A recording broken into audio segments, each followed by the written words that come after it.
নিরামিষ কুমড়োর ছক্কা। নামটা শুনেই বুঝতে পাচ্ছেন যে এটা নিরামিষ একটা রেসিপি। তো এটা হচ্ছে লুচি, রুটি, পরোটা, মানে ভাত, সবের সাথেই মানে এর তুলনা হয় না। তাহলে বুঝতেই পাচ্ছেন যে দুপুরের লাঞ্চ থেকে নিয়ে রাত্রের ডিনার। তো চলুন, একটা কুমড়ো নিয়ে বসে পড়েছি আপনাদের সাথে এই রেসিপিটা শেয়ার করতে। পুরো ভিডিওটা দেখতে থাকুন, বুঝতে পারবেন রেসিপিটা কি করে বানাচ্ছি। এখানে গল্প করতে করতে কুমড়ো কাটা হয়ে গেছে, সাথে অল্প আলু নিয়েছি, টমেটো, কাঁচা লঙ্কা, আর এখানে একটা মশলা বানিয়ে নিয়েছি, আদা, জিরে আর ধনে বেটে নিয়েছি, সাথে একটা এলাচও দিয়েছি, যেহেতু নিরামিষ রান্না। আর চলুন এইবার কড়া গরম করতে বসিয়ে দিয়েছি। আর এই রান্নাটাতে আপনারা এরকম তরকারি অনেকেই খেয়েছেন, কুমড়োর ছক্কা, এটা আবার নতুন কি, কিন্তু হ্যাঁ, এটাতে নতুন একটা এটাই আছে যে আমি এটা মুড়ি দিয়ে বানাবো। তো দেখুন আমার তেল গরম হয়ে গেছে, একটু কালো জিরে, তেজপাতা ফোড়নে দিয়ে দিলাম। আর মুড়িটার সাথে আমি কিভাবে এই কুমড়োটা বানাবো দেখতে হলে পুরো ভিডিওটা কিন্তু স্কিপ না করে আপনাদের দেখতে হবে বন্ধুরা। তো চলুন রান্না করতে করতে গল্প করি আর আপনাদের সাথে একটা খুব সুন্দর রেসিপি শেয়ার করি। তো আমার তো তেল এখন গরম হচ্ছে আর আমি এরকম দিয়ে দিয়েছি ফোড়নটা বেশ ভাজা ভাজা, কালো জিরের গন্ধটা আস্তে আস্তেই আলুটা লাল করে ভেজে নিব। আলুর সাথে সাথে কুমড়োগুলোও দিয়ে দিব। আর আপনারাও কমেন্টসে জানাবেন আপনাদের কীরকম লাগলো রেসিপিটা। এখানে আমি চেরা কাঁচা লঙ্কা 3টে দিয়ে দিয়েছি, আর একটা গোটা টমেটো মাঝারি সাইজে সেটা দিয়ে দিয়েছি।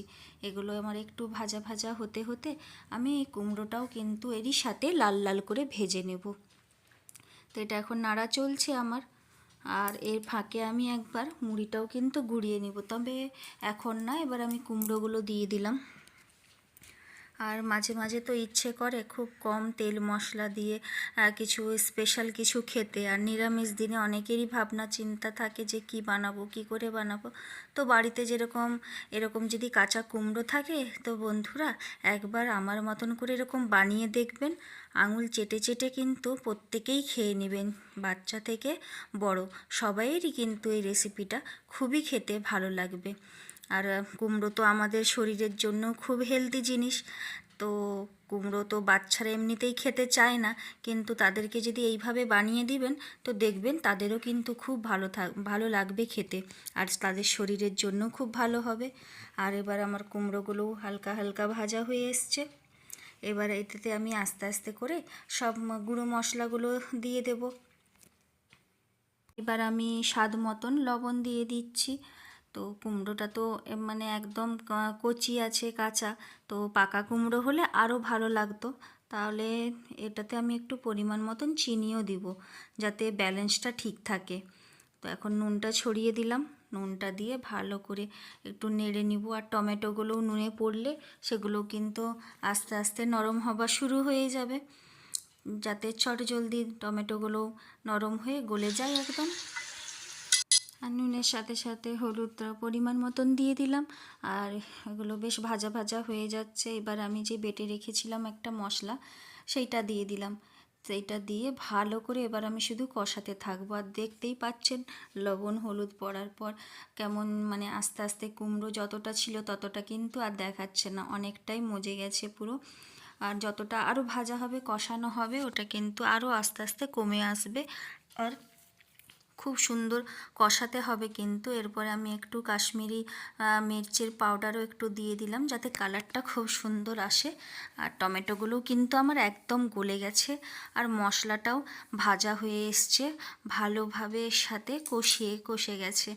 এই পর্যায়ে আমি কিন্তু একটু ধনে পাউডারটা দিয়ে দিলাম, যাতে সেন্টটা আর একটু ভালো লাগে, গন্ধটাও ভালো আসে। এটা দেওয়ার পর এবার কিন্তু আমি যখন দেখলাম মশলা থেকে তেল ছড়ে এসছে, এইবার আমি জল দিয়ে দিব।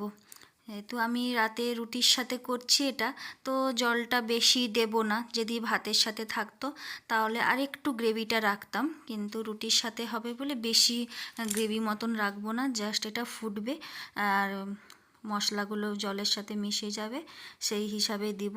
আর এটা কিছুক্ষণ ফুটবে। আলুটা অল্প একটু শক্ত আছে, এটা যাতে কষে যায় ভালো করে।